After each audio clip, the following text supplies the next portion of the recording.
এখানে মালয়েশিয়ায় বাংলাদেশ কি অ্যাচিভ করতে পারে অথবা কোন ইস্যুতে একটু জোর দিতে পারে, মালয়েশিয়াতে বাংলাদেশ গভর্নমেন্ট দুইটা পয়েন্টে একটু ডিসকাস করতে পারে। আজকে আমার প্রথম ভিডিও। আমি যে চিন্তা করতেছিলাম যে কিছু ভিডিও তৈরি করব পলিটিক্স, রাজনীতি, অর্থনীতি ইত্যাদি ইস্যুতে, তার পার্ট হিসেবে আজকে শুরু করতে যাচ্ছি।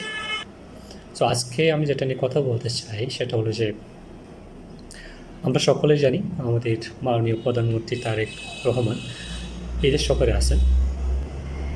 সো ওনার বিদেশ সফরে উনি প্রথমে মালয়েশিয়া হয়ে চীনে যাবেন। সো এটা নিয়ে একটু কথা বলতে চাই, এখানে মালয়েশিয়ায় বাংলাদেশ কী অ্যাচিভ করতে পারে অথবা কোন ইস্যুতে একটু জোর দিতে পারে। আমি মনে করি বাংলাদেশের বর্তমান মাননীয় প্রধানমন্ত্রী তারেক রহমানের এই ডিসিশনটা, মালয়েশিয়া হয়ে চীনে যাওয়া, এই ডিসিশনটা ওনার তার বেস্ট ডিসিশন ছিল। কারণ হলো যে যদি শুধু চীনে যেতেন তাহলে বাংলাদেশকে একটা বড় জিওপলিটিক্যাল প্রেশারে অথবা প্রেশারের সম্মুখীন হতে হতো পার্শ্ববর্তী দেশ থেকে বা আমাদের বড় এলাই ইউএসএ থেকে। মালয়েশিয়াতে বাংলাদেশ গভর্নমেন্ট দুইটা পয়েন্টে একটু ডিসকাস করতে পারে এবং জোর দিতে পারে। যদিও বাংলাদেশ গভর্নমেন্ট শ্রম ও বাজার নিয়ে একটা বড় আলোচনা দেবে মালয়েশিয়ার সাথে, কারণ বাংলাদেশে একটা বড় অংশ, শ্রমবাজারের একটা বড় অংশ মালয়েশিয়াতে আছে এবং যাবে। তার বাইরে বাংলাদেশ গভর্নমেন্টকে দুইটা ইস্যুতে জোর দেওয়া উচিত। তার মধ্যে একটা হলো যে আসিয়ানে মেম্বারশিপ পাওয়ার জন্য কি করা যেতে পারে, বা কারণ হলো যে আসিয়ানের ফাউন্ডিং মেম্বার হলো যে মালয়েশিয়া, এবং আসিয়ান যেসব মেম্বারশিপ কান্ট্রিগুলো আছে তার মধ্যে পাওয়ারফুল পজিশনে মালয়েশিয়াই আছে। সো সেক্ষেত্রে যদি মানুষের সাপোর্টটা পাওয়া যায় আসিয়ান মেম্বারশিপ বা আসিয়ানে অংশগ্রহণ করার জন্য, সেটা বাংলাদেশের জন্য একটা বড় অ্যাচিভমেন্ট হবে।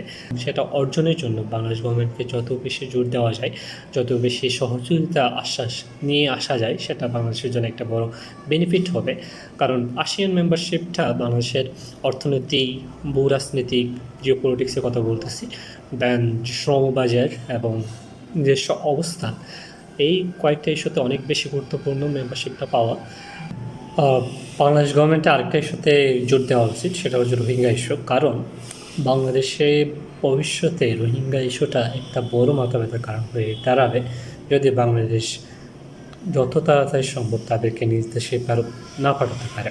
এটার জন্য বাংলাদেশ গভর্নমেন্ট মালয়েশিয়ার সাথে একান্ত ডিসকাশন করা উচিত এবং রোহিঙ্গাদেরকে তাদের সর্বোচ্চ নিরাপত্তা ইনশিওর করে তাদেরকে নিজ দেশে ফেরত পাঠানোর ইস্যুতে বাংলাদেশের উচিত মালয়েশিয়ার কাছ থেকে সর্বোচ্চ সহযোগিতাটা চাওয়া। পাশাপাশি বাংলাদেশকে এই ডিসকাশনটা চীন সফরেও এটা তোলা উচিত এবং চীনের কাছ থেকে সর্বোচ্চ সহযোগিতা চাওয়া উচিত। আমাদের মাননীয় প্রধানমন্ত্রীর বিদেশ সফর সফল হোক, বাংলাদেশের জন্য ভালো কিছু নিউজ নিয়ে আসুক, সেটাই কামনা করি। আসসালামু আলাইকুম।